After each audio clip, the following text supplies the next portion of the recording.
The point is that criminals are running wild, murder and crime is way up, and meanwhile, Homeland Security's taken over almost every federal agency, and you have a former governor, an individual who is well known to everybody, and they had to have that little enforcement, that little "we're the boss, you did something wrong." They're training Americans how to be slaves. I don't know about that, but I thought it was utterly ridiculous that they'd confiscate dog food from you when you state that it originated here. What about your word? Doesn't that mean anything anymore today? No, it means nothing to them. Let's go back, Governor, to when out of the gates you talked about the media attacking you, but the media saying, how dare you question the official 9/11 story, never addressing any of the specific facts you listed. So we were talking during the break, and you said you'd like to go through the scientific evidence from another perspective. Let's talk about 9/11. Well, okay. I'll come at it a little more from a professional standpoint and maybe I'll make it on O'Reilly again. I served 3 years with the Navy Underwater Demolition Team 12, West Coast, and our specialty and what I was trained in was blowing things up. And from a professional standpoint and watching how these 3 buildings fell, it sure looks like demolition to me. And I believe I have an eye for it, having been trained in it and trained by the best that our military has. And, and especially building number 7, no doubt on that one. When you look at it from my viewpoint, that looks like demolition explosions bringing it down. And I view that as a member of the underwater demolition team. But then we have them staging the Gulf of Tonkin. We have our own government staging the attack on Iran. And now the White House admits they funded real Wahhabist al-Qaeda, number 3 in al-Qaeda. It's been going on for 4 years to attack Iran and stage terror attacks there. A former general came out on Fox earlier this week and said that we need to, quote, have terror attacks inside Iran. But then the media turns around and says Iran is al-Qaeda when Iran is Shiite. I mean, that's incredible when our government's funding real al-Qaeda to attack Iran, but then saying Iran is also al-Qaeda. Well, I can't answer to that because I'm not as privy as you on that information. Remember, I just returned from Mexico, and I don't get all the news that you get on that, so I can't really respond to that at all. I can only listen to what you have to say and be appalled over it if it's indeed true. Let's go back and look at 9/11 from this angle. Why did you decide? I mean, I interviewed you in June of 2006, almost 2 years ago. You said, I have questions, Operation Northwoods. I have questions, Gulf of Tonkin, other staged events.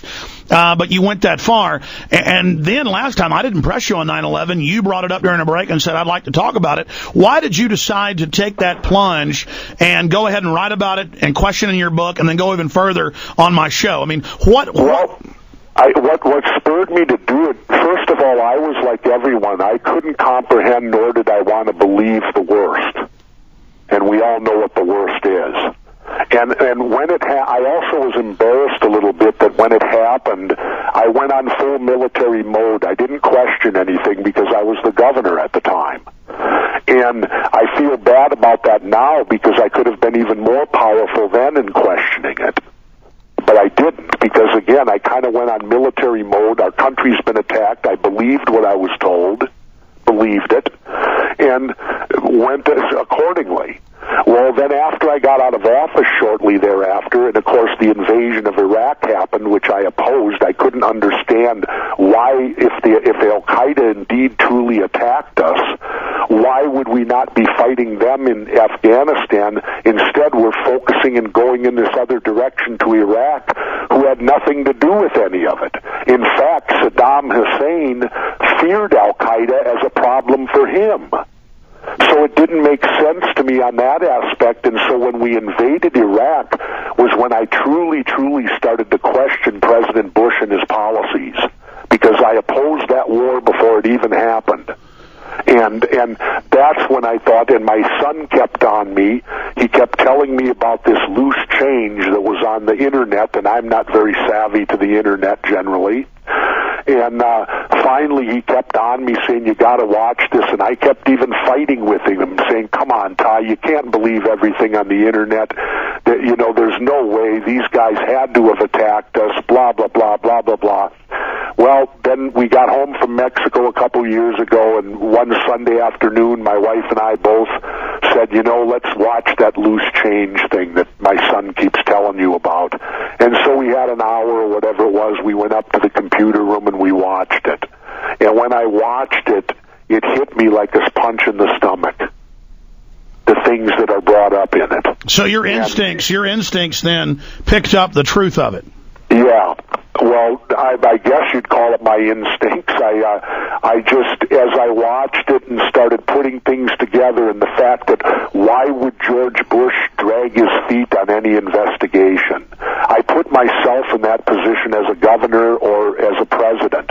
If I had a disaster happen, like the one we had here in Minnesota where the bridge fell in the water, you would immediately commission a full-blown public study because, number one, if you're a true public servant, you want to know what happened, you want to know why, you want to learn everything you can to ensure it would never happen again. Well, you're right, Governor. Let me finish. And yet George Bush stonewalled an investigation for over 2 years, and the only reason he did one was because of pressure from the 9/11 victims. And then that was a whitewash. He tried to have Henry Kissinger, his top advisor, they said, quote, independent, run it. And then now even the commission admits they were blocked by the Bush administration. Even his appointees admit that it was basically a staged event.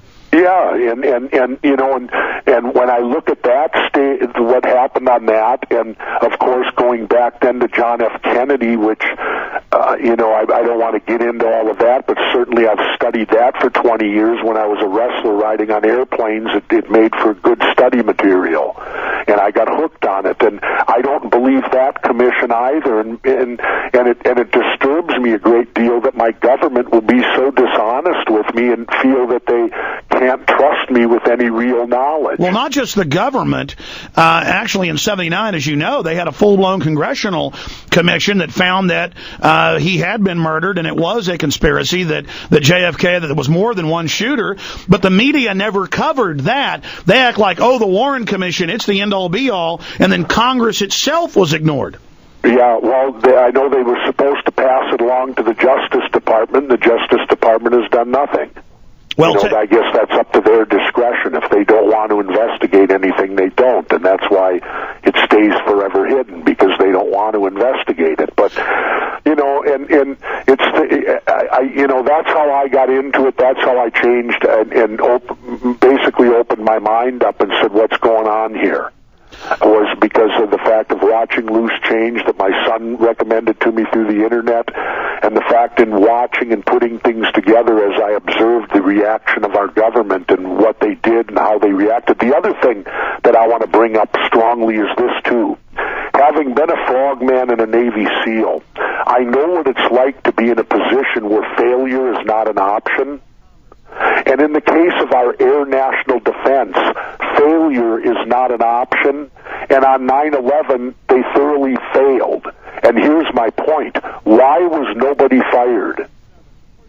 Why did no one lose their job over the catastrophic failure of 9/11 if it's indeed what they told us it was? Well, someone should have lost their job when they had they moved those nuclear warheads from North Dakota down to Louisiana a year ago or whatever it was. They violated many security standards. I read later 70 people were reassigned or lost their jobs because of that.